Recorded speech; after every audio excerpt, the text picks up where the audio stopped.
Los derechos humanos es un concepto que todos creemos entender, pero ¿qué significa realmente? ¿Son una promesa universal o un privilegio ligado a la ciudadanía?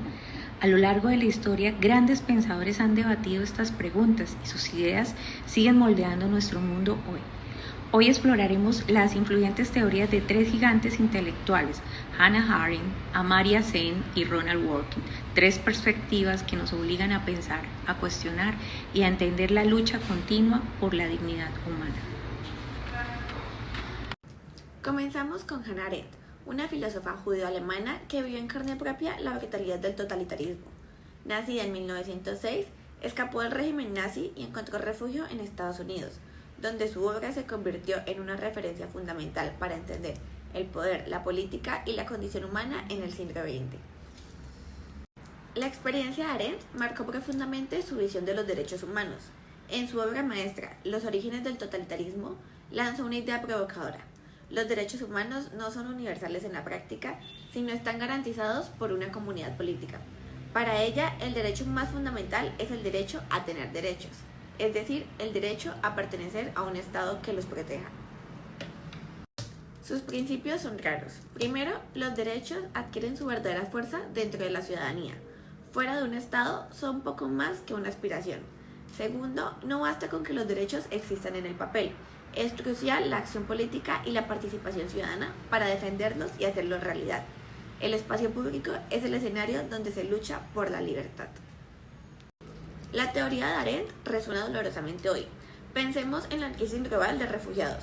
Millones de personas, al ser desplazados y perder su ciudadanía, quedan en un limbo legal, vulnerables a todo tipo de abusos. Son la prueba viviente de lo que Arendt advertía. Sin un Estado que los respalde, sus derechos humanos se desvanecen. Sin embargo, su enfoque no está exento de críticas. Pensadores como Hans Kelsen argumentaron que vincular los derechos a la ciudadanía es excluyente y peligroso. ¿Qué pasa con los apátridas? ¿Acaso no tienen derechos? Para los críticos, esta visión puede dejar sin protección precisamente a los más vulnerables. Demos un giro hacia la economía y la filosofía con Amartya Sen. Nacido en la India en 1933 y galardonado con el Premio Nobel, Sen transformó nuestra forma de entender el desarrollo, la pobreza y la justicia. Para él, los derechos humanos son mucho más que leyes, son herramientas para una vida plena.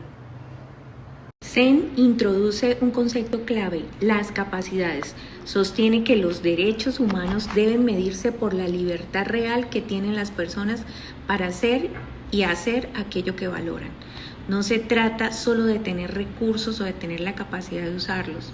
La verdadera libertad es tener oportunidades reales. Su enfoque se resume en dos ideas fundamentales. Primero, la justicia no es tener cosas, sino poder hacer cosas con lo que se tiene. Es la diferencia entre tener un libro y saber leer. Segundo, el desarrollo de un país no debe medirse solo por su riqueza, sino por la expansión de las libertades reales de sus ciudadanos. El desarrollo es la libertad. ¿Cómo se ve esto en la práctica? La lucha por el acceso universal a la educación y la salud es un ejemplo perfecto. Cuando un gobierno invierte en escuelas para todos o garantiza que sus ciudadanos tengan atención médica, no solo está prestando servicios, está ampliando las capacidades de su gente, dándole las herramientas para construir la vida que desean. Pero la teoría de Sen también enfrenta críticas. Algunos sostienen que su enfoque de capacidades es demasiado amplio y abstracto, lo que dificulta su ampliación en políticas públicas concretas. Otras voces, como la de la filósofa Martha Nussbaum, han señalado que su teoría necesita un anclaje moral más fuerte para definir qué capacidades son esenciales y por qué. Finalmente, nos adentramos en el mundo del derecho con Ronald Dworkin, un influyente jurista y filósofo estadounidense. Dworkin defendió una visión del liberalismo donde los derechos individuales son sagrados, actuando como un escudo protector contra los intereses de la mayoría. Dworkin argumenta que los derechos son triunfos morales. ¿Qué significa esto? Que los derechos de un individuo a ser tratados con respeto y dignidad no pueden ser sacrificados en nombre del bienestar general o de la conveniencia política. Son una parte fundamental de nuestra integridad como personas y no son negociables. Dworkin argumenta que los derechos son triunfos morales. Sus principios son contundentes. Primero, la integridad. Los derechos son absolutos y deben ser protegidos como un pilar de la moralidad. Segundo, la interpretación. Las leyes no deben leerse de forma literal o utilitarista, sino siempre a la luz de los derechos fundamentales de los individuos. Un ejemplo contemporáneo es la lucha de los derechos de la comunidad LGBT+. Durante años, la opinión mayoritaria o las tradiciones se usaron para negar derechos básicos como el matrimonio igualitario. La defensa de estos derechos, que culminó en decisiones históricas de la Corte Suprema, refleja perfectamente la idea de Dworkin. Los derechos individuales a la igualdad y la dignidad triunfaron sobre la presión social.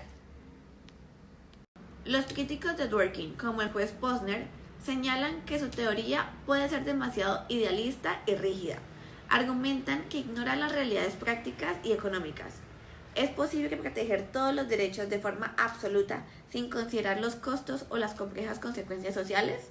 Para ellos, el derecho debe ser más pragmático.